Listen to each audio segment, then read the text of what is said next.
Irang lang na chilamba laiji ichilda. Aneba amot pa laiji ichilna luraba ichil aduda tinkibada. Lulu lauramba mahak aduso. Aneba amot pa uihanbibani. Apaba marakta pataba ma amakak jangkibada. Apababu pataba uihanba ngamba miyoybani.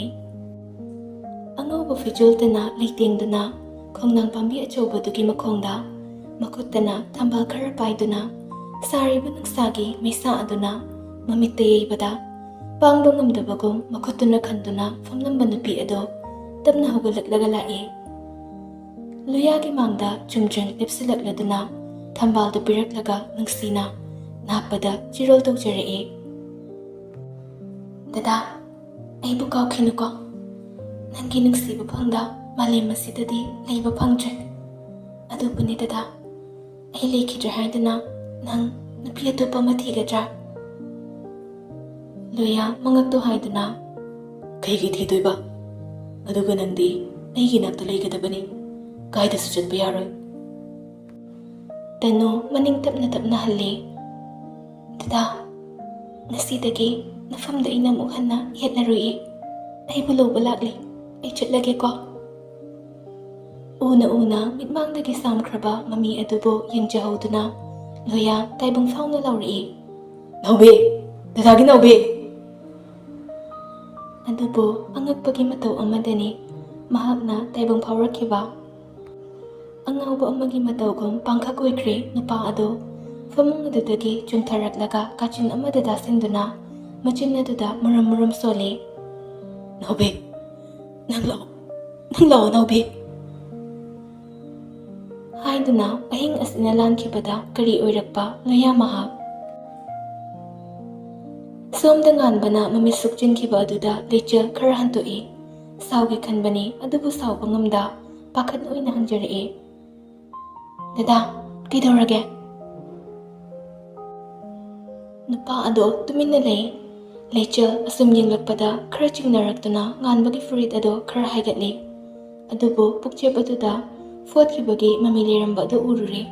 Nganba fruito khara chingthaki. Lechel ngakna. Dada, siki tawbagino? Nganba tapna. Accident macha ama thokiba. Aduda surgery tawkibagini.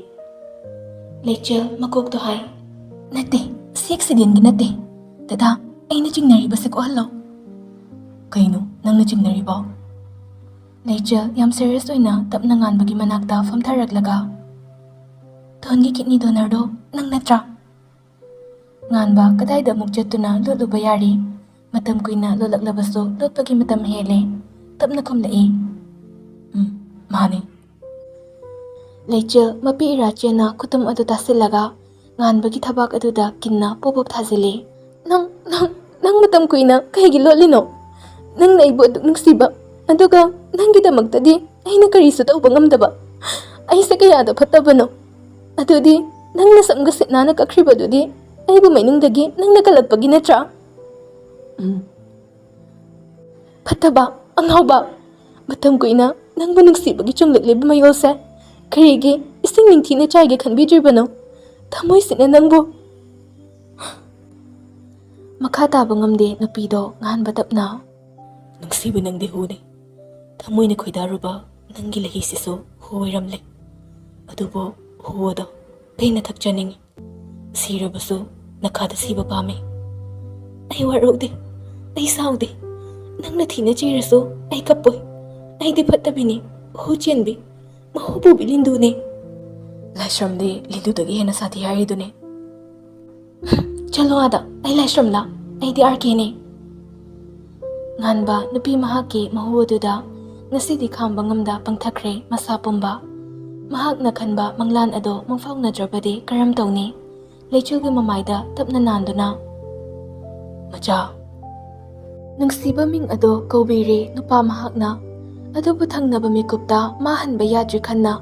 Makhut ado tapna thangthakre. Lechulsu mamit kupta nupa mahaki matawdo yenglambani. Hojiksu mabu inthokpa manba mataw amu ulakpa aduda tapna. Dada, nang hojik phawba aibu waruribra?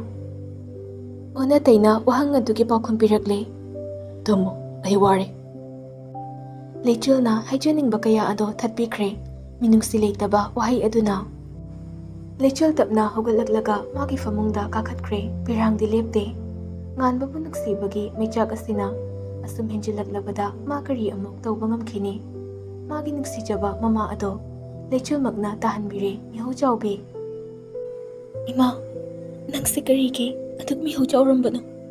Nang namaram oidana aigi nuksibase maning thukna nuksiba ngamdre. Kung khutta yotling thanglaba asibagi chakpan na koisilaba nuksibagum pangkak oiring asidi. Mahabu nuksi haiba ita usina utpangambo oijagi. Nganbaso tamna sonjay. Nuksi jaina khangko. Nangbu nuksibagi jaina ngasi phawba ipamna mayiklana tari. Nangsu khangko nuksibagi jaina. Haukre numit mahakso ngasidi lechal ngantana duk thawmai tharamduna chalonba loire. Somda loya hoigi mayumda launari puzana. Moi pabong icha thoibase kainom tawre hospital da punaba mukta tawse. Kochen chenari imong aduda lechal so samangda kumtharaglaga leptuna yengle. Mapanda afing afai oina loya chen boy thoklei machinda sulauri. Ai naw bithiruge ima ai naw bithiruge. Chalamba loya chap lepke nakanda lepliba nupi ado urakpada leplibra. Mamaido lechal da lesilakle. Adubu lechal mahaki saktamdo tanu mahaki saktam oina urakle. Leplambadagi thangnaba mikupta loya tamna gamgam changsilaktuna karigumba wakhal amata khanthada magi makhut ani duna lechalgi mamai aduda paisalae. Lechal so khangpre khangna hantoknaba tawbani onthokna kanna paisinkhre. Lechal so khangboi keiboy. Kaino loya aisa natai mane. Loya mapi rachena. Nang kaida chutloina nawbi. Nangai thadoklo habadaine. Lechal na mukhanna makhatana wangangba nangjunge loya na changsinduna khangkon konsilae.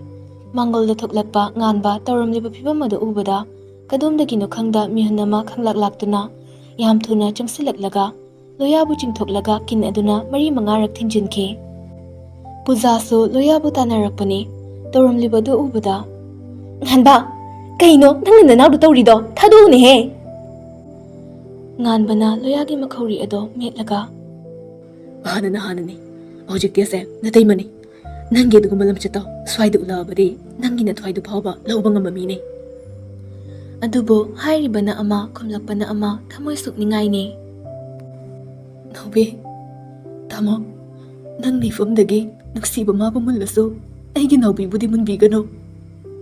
Wakhalgi trauma ado yamna thina sathikre. Lechulbu tanu oina ukre lawkre. Lechul romda onsilaklaga. Nachegi nupada nangna leiraga haibro. Nathayni ne ase lau chalase. Haiduna nganbadagi nanthokladuna lechulgi makhut ado tapairui. Lechul su afing afai oina khopaktuna thazilae. Puja machagi matawna ngawrabido changsilaktuna lechulda amuk thazile. Nangna ik ichada khopakni hekta thaba yabra. Ai leiribase kari oina ubage. Rina mamawda khopakna thakibado uhawe. Mamawbu yaba mabu nungsirubagi sawbu nate. Adubo makhoigi oiba potsakta sokpa yadabanido. Puja hoina makhoigi oiraba nupi macha aduda sokiba aduna sawbani. Yam thuna masu changsilaklaga. Puja nangni imawda hekta phuba yabro. Nachaduna tawriba lamchat aduda hairodine taptaba makai phuba yabani khangaba. Ichena kari khange. Mathong maram khangdaba minagi machalu silaga namawoina thamlaga lemjare siro. Haina loya hande. Ima nawbigi makhuchingo mabu puro. Puja machadu unsinduna. Thoiba asi tanu natene lechil ne lechil. Loya tada amuk changsilae. Handak tinganbana khongpak aduna laktana kawkhe. Puja chakpaduna laurae. Nakhoidi laibak phabamine ai khoidi laibak lechabane. Icha se nawbigi wakhalda narabane trauma leirabane. Haiduna higi kapthorakle. Lechil nungaitaba phawrae manaw mahakbu ningsinglae. Puja makhatapna. Doctor su kawkhre laklani. Aduga kari hairakpa tamba ngamde. Machagi makhut pasamduna chinglaga pusinkre. Loya hanna yengduna kauduna changkhe. Nawbi dadagi nawbi.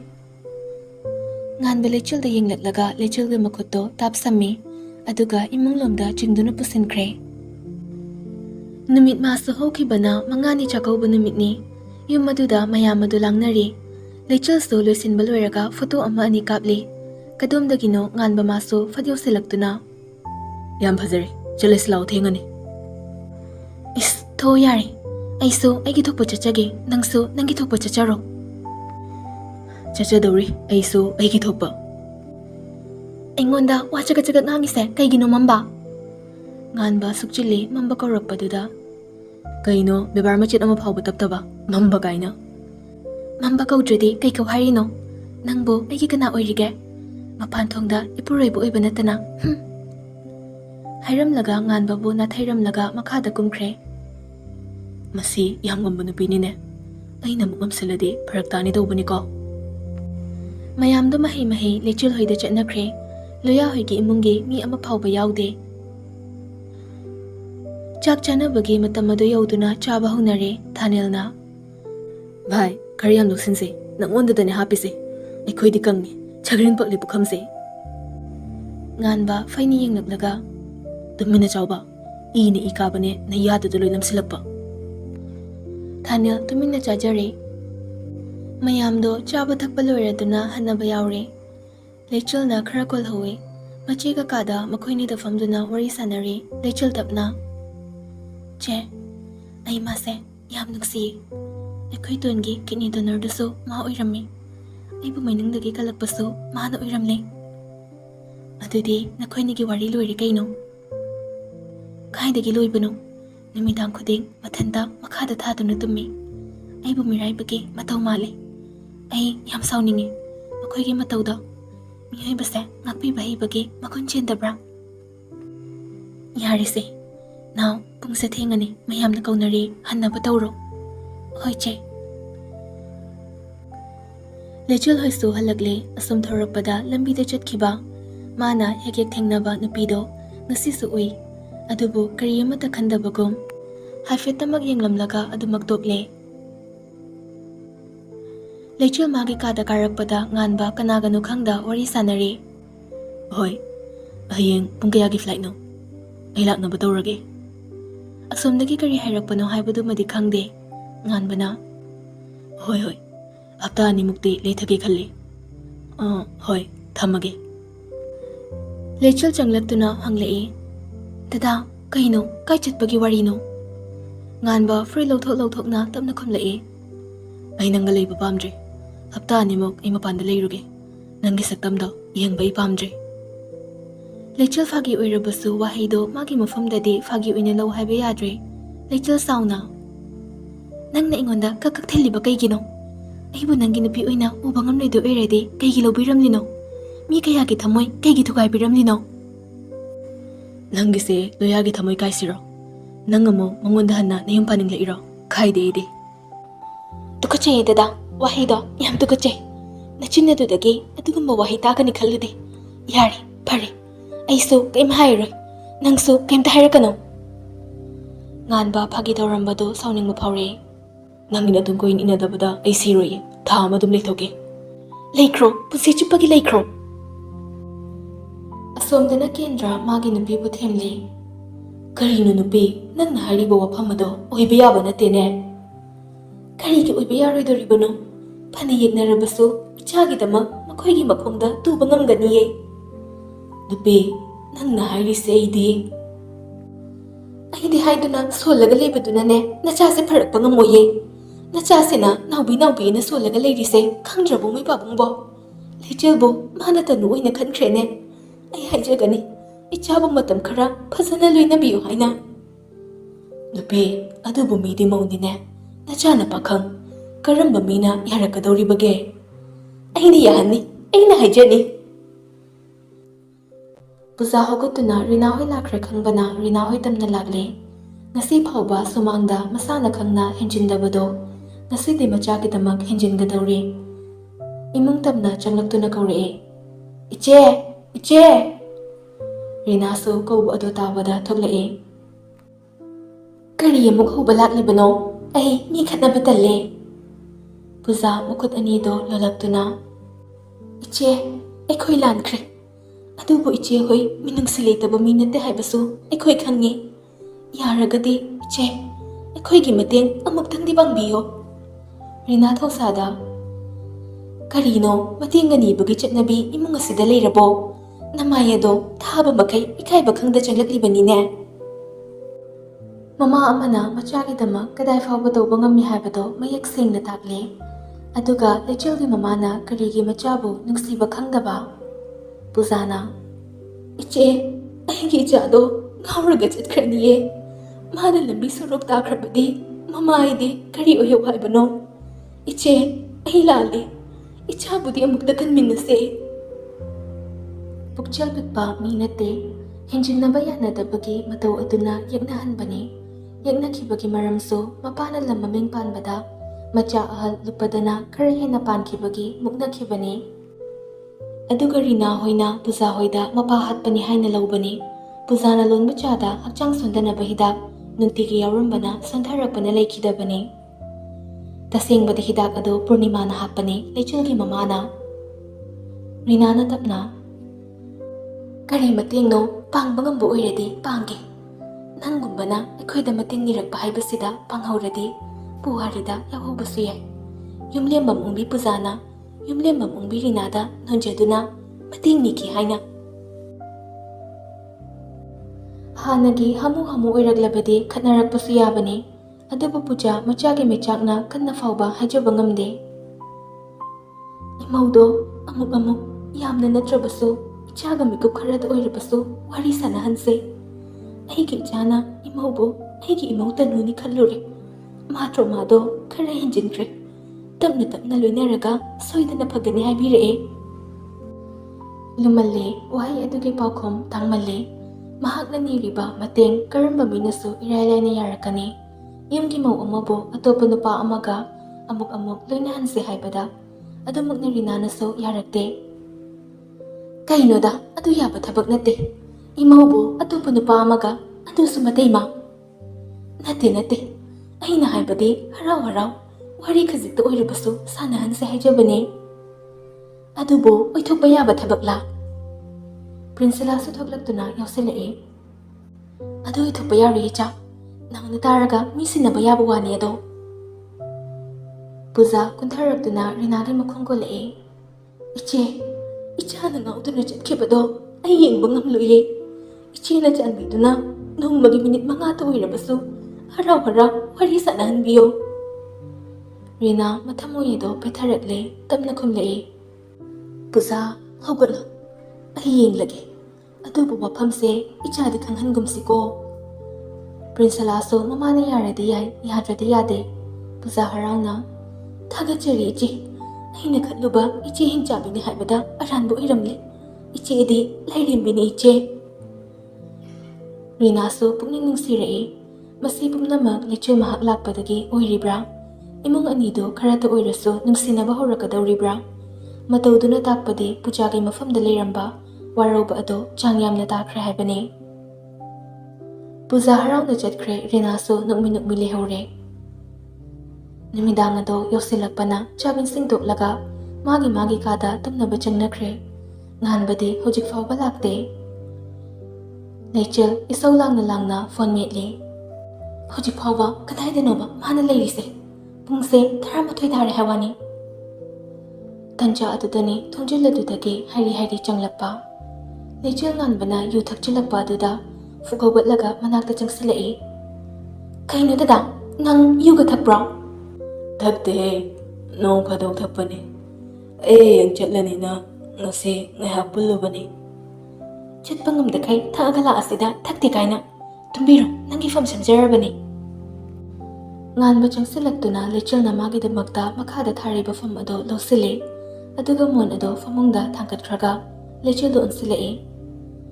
Kaigido ngan tumdoino lawse. Leichel ipapakhat. Chathoko yam namthiye. Ngan batapna Leichel kay mamay aduda siklaga. Asuk nagsiba nangse. Inaktagi labna tamliba niba. Nasidagi lapalaroy. Leichel na chingnabado nganba mahak na pangthokre. Amato oibagi khongthang thangminakre namit aduna. Adubo thodok asigi matung karamba tamthiba thodok amuk thoklakpa yare. Somdamani magi mayumda thengna halakle. Macha animakti amata leiramdi. Adugi mahut ka ado ichai chaina leiramba aduda chingnana changsinduna yengle. May sumutpana ningthina ude. Adubo amamba marak aduda mangal khaje kachin amadagi phawragliba adu ubada mani khanjanana tapna tapna changsilai. Naksilikai karigumba ama utpagi khonjel ado kanna asumhen kalai. Mani ure amuba ama famduna karino khangda thiriba ado. Mani khangna bhai kanano duda leirido. Adubo onthokpa saktamni onthorragliba ado mamai ado maina chak mamit nama irang landuna purnimana. Hey, langgano!